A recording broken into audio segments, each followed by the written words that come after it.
Hello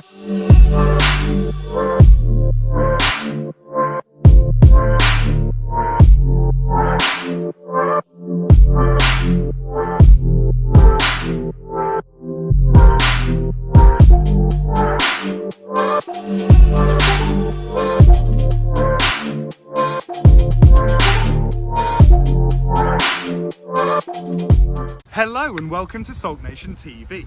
In this episode, I'm with my friend Guy, a long-term friend that I've only seen about 3 times in the last decade because he's the most JDM person I know.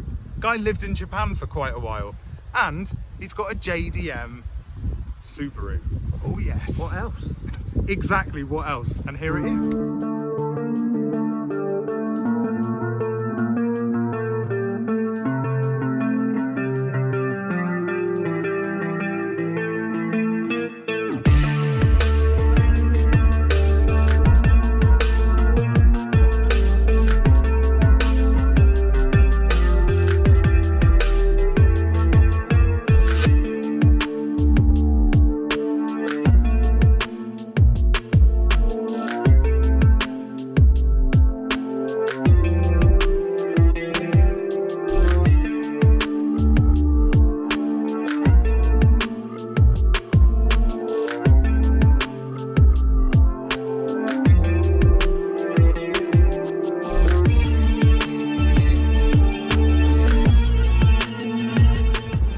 So Guy, how long have you owned this beautiful JDM bit of kit?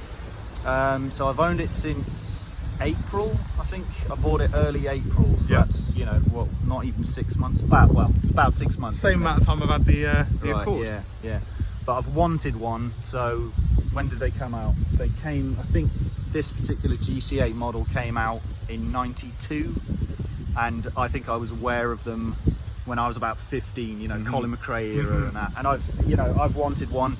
Friends of mine have had them, and like, yeah, it's a car that has eluded me for 20 years, and you know, I've just hit 40, so it's my midlife crisis car, you know. So yeah. It's a beast. Yeah. It's the GC8, isn't it? GC8 version 3 WRX. It's not the STI. It's just the WRX, but yeah, it's a version 3, so it's the one that's got the sort of older style turbo scoop and vents. I think that they changed at version 4 to the sort of slightly different turbo scoop, and the bonnet had a sort of a creased line in it, but the GC8 more or less looks the same model, you know, version after version. And yeah, it's a version that a model that lasted what, 8 years, because it finished in 2000, so you know, absolute classic Subaru. It's a stunning car. Where we're filming right now, we had a little drive after meeting up, and like, my car doesn't make any sound. We all know this, it's been mentioned before. The Accord makes no sound currently. Guy's car, lots of sound, sounds really good.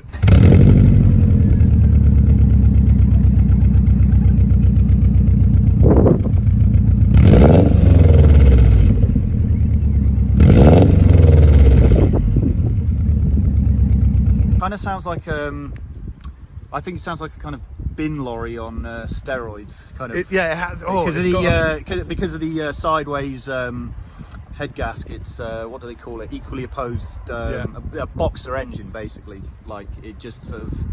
Didn't you have a guy who's got on about burble? Yeah. We had the burble guy with the Mazda X. MX-5, no, this really does. Yeah, that does have a nice legit burble. Yeah. Guy's beautiful WRX has got far more power than my Accord, which this video is going to be really intriguing to watch, because Guy's car's got about 253-ish brake horsepower, the Accord 200-ish.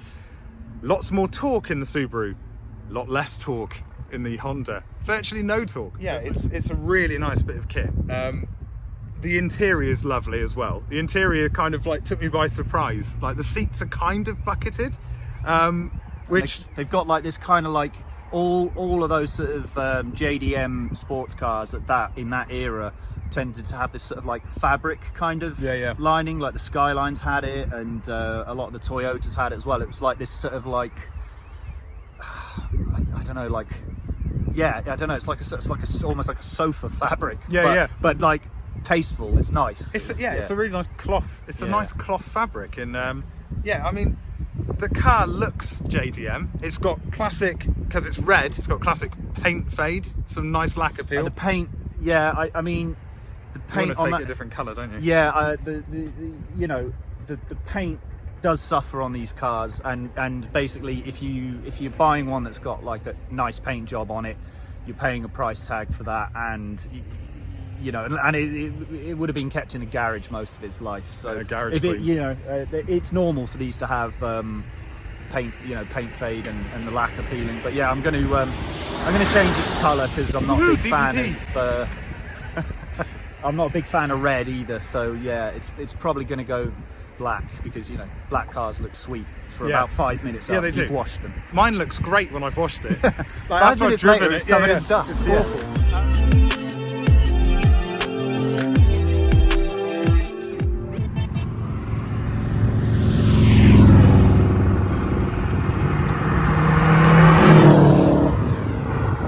So, Guy, your lanes in West Wales are more fun, are they?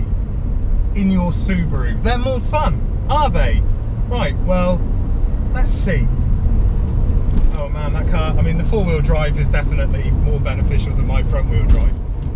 But I've got to say, I mean, as you can see, Guy's Subaru is planted. It's plenty quick enough, and it's planted. I mean, look how flat it is going around these bends. And, you know, since doing the rear ARB on mine, mine feels very planted, but judging by watching his power saloon in front of mine, yeah, I mean, it's night and day still. You know, you can tell that's boosted. That's a lovely turbocharged car. So he's quicker than me by about 50 brake horsepower. He's got about 100, no, not that much, about 70 more foot-pounds of torque. It's a quicker car. I'm not even going to argue against that. Will it destroy these lanes like I know my Accord can? Well, probably. I think that's probably what it's doing already. And we are stuck behind a slow-moving car at the moment, but we will be able to overtake it.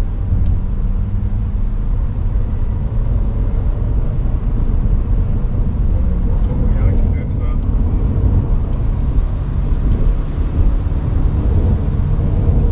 So, I mean, that was a bit naughty, but Guy's enjoying himself and I'm enjoying myself, and you know, I know these roads. Guy doesn't really, but he's gone this way a little bit.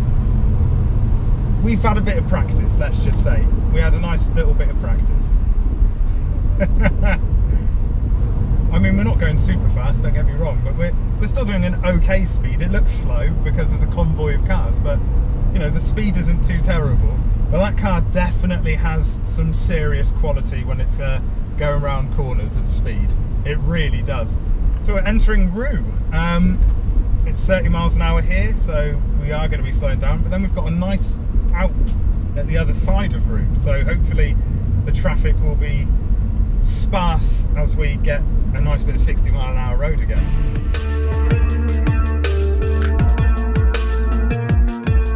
I mean, look how quick his car is!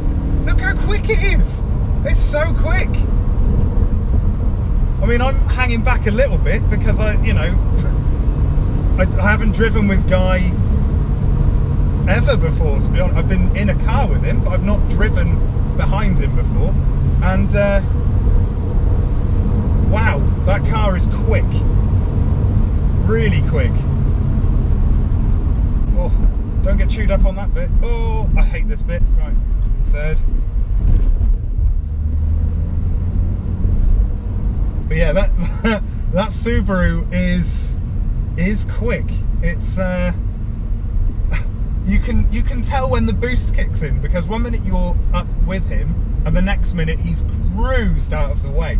It's yeah, I mean, it does show that my naturally aspirated CL9 could do with a turbocharger, maybe instead of a supercharger, which is what I was thinking before. Do I go turbocharged?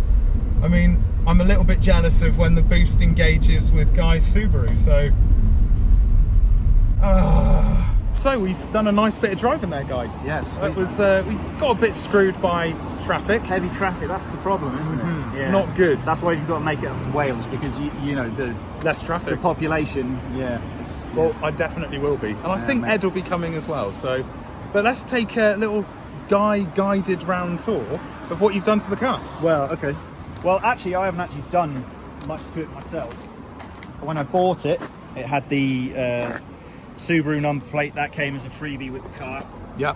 You know, I wouldn't be one for personalised number plates myself, Alex. But What are you saying? But yeah, it came with it, and that was a nice little sweetener. It has a stainless catback, which is, I don't know what the brand is. It says Muff Driver, so I'll see if I'm I assuming, can find the brand. I'm assuming it's a Muff Driver, but it sounds really good on the car. And Yeah. it also, the person that owned it before me, or somebody before me, put this aftermarket Induction cone in there? Induction, which really makes it sound nice. And you've got There's a real kind of like a throaty- forced induction area here. Yeah, I So think that's that's pushing it where in. the factory would have airbox been, would have yeah. been, and this would have just been the Up feed. through. There's a sort of a tunnel there that Yeah. apparently is meant to feed the brakes with some cool air and feed the factory box. Other than that, she's pretty much stock. What I've done so far is I've redone the brakes. So I've got the 4 pots off I think it's an STI, or they were on the STI of this era, and then I think they were on later models, like the Bug Eye and stuff. They came as, the 4 pots came as standard. So that's bigger discs and 4 pots rather than 2 pots in It front. really does feel that 16-inch wheel lovely, doesn't it? Yeah, it's good. It's a good mod. If you can get the calipers for cheap, they bolt straight on. Yeah. You don't listen to anyone who says, oh, you need a bigger wheel. They, as you can see, they No, clear 16's fine. they clear the 16, and it's a really worthwhile mod, because to be honest, the 2 pots don't quite cut it on, Yeah, not. you know, if you want to drive hard. Like we said earlier, I mean, it's about 253-ish brake, isn't it? Yeah. And so, yeah, I mean, watching behind you, following you, driving it, giving it a good thrash. Yeah, I mean, I couldn't imagine having a weaker set of brakes on there. It must have been just terrifying, mate. It was so flat round the corners. It was planted. It was really good. That's why. Yeah, that's what I mean. And to be honest, the suspension on my my next mod, or not mod, but my next sort of running maintenance is I want to put STI shocks and springs on there. I think it's KYB. Yeah. Do the basically the like for like factory replacements. Yeah, So you know, you're talking about 500-600 quid to do all 4 corners, but well invested though, mate. That, you know, that's gonna, because you know I can manage to get the wheels to rub on the front if I corner it really hard. So I mean, because we're talking about 24-year-old shocks that came out of the factory. So if you're going for essentially the STI variant for them, are you going to try and keep that ride height?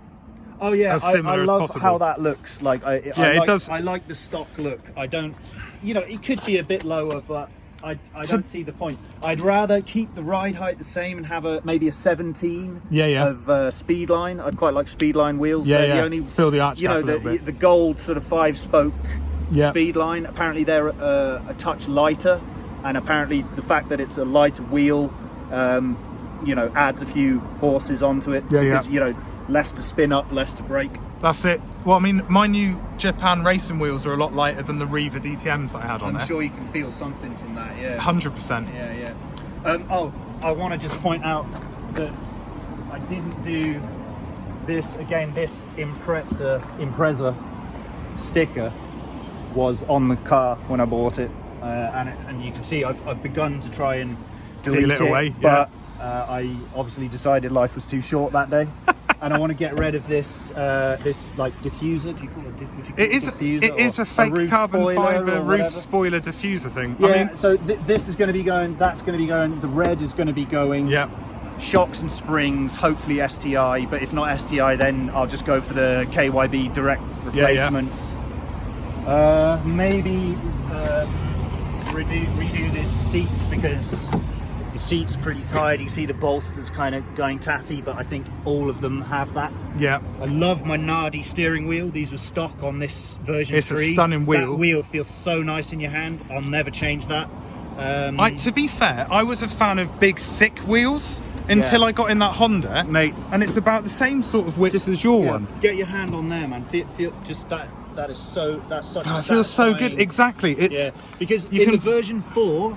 The version 4 onwards, they changed to the Momo wheel with the airbag and stuff, and it's all right, but it's not as nice as that. That feels gorgeous. It could do with a bit of a repaint, you know, because obviously the leather's tired. A bit of a retrim, but that's so nice to drive. It feels, you know, screw airbags. He needs airbags. Well, you know, I mean, are you planning on crashing? Well, I hope not. No, but you know. And I'm not planning on crashing either. I really don't want to. So, how much did you pay for it, Guy?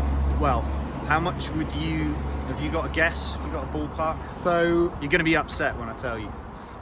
I know if this was being imported today, it would cost a lot more. Yeah. No, I mean, I'm talking like if you, okay, so the JDM imports tend to be worth more money because they're less rusty. These are just a better spec than the UK model. But yeah, I would say by rights, this should be about, with the paintwork in bad condition like this should be about 4.5, 5 at the moment, given that prices are going up. I'd agree, because all Jap cars are going up. Yeah, so maybe not Nissan Micros, but nah.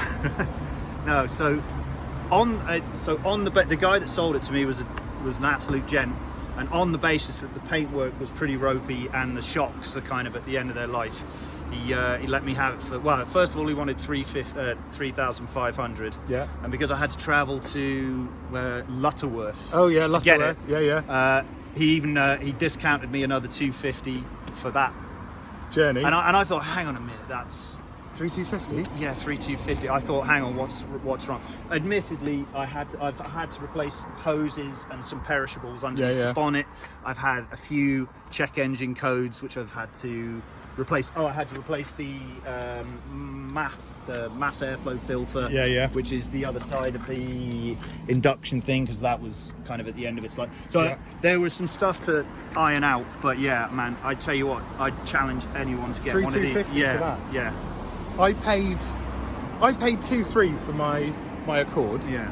And that's because it essentially was bone stock, rally spec, ride height. As long as I don't stick this in a hedge, the price of this car is just going to keep going up. And when you've done the paint and the shocks, I mean, it's going to, the value, it's up there with what, 7.5, maybe 8 now. You're seeing, well, the STIs at the moment, I'm seeing like starter price on an STI of this age is about 8 grand. Yeah, for a high mileage one, isn't it? Yeah, so you know, STIs are going up in price a lot.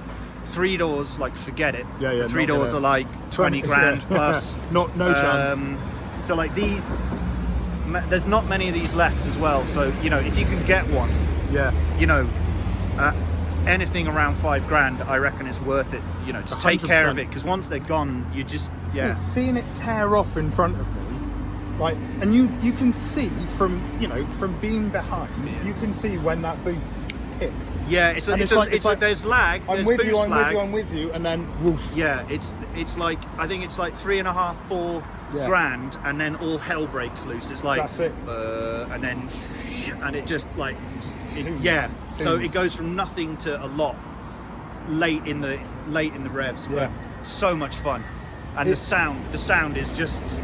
Well, next time we meet, I'll have a new exhaust. You'll have done the shocks at least by then, probably. And we'll be in West Wales. And hopefully, I'll be able to keep up with you a bit more. Yeah, man. Hopefully. We'll see. Don't do a supercharged, do a turbo. Yeah. Turbo and exhaust. That's weirdly, what you need. I mentioned that as I was behind you coming towards that roundabout. I went, do I go to the bridge? Do I come turbocharged? Do I do that instead of super? You kind of persuaded me a little bit. So I might be going turbo. That's if I can afford it at any point in my life. Do it. Do it now. Get the chopper. And I'm going to now help direct Guy back onto the M5 because he's got to drive all the way back to West Wales and we're still in Exeter. Let's hope I make it. You'll make it, mate. You'll make it. Right, take it easy. Bye. Oh no, hang on. That's not how I finish it. I was like, what are you not going to do then? I've been me. Alex has been Alex. You've been you. Guy's been Guy. I've been mine. And well done for that. Game. God, I can't believe games.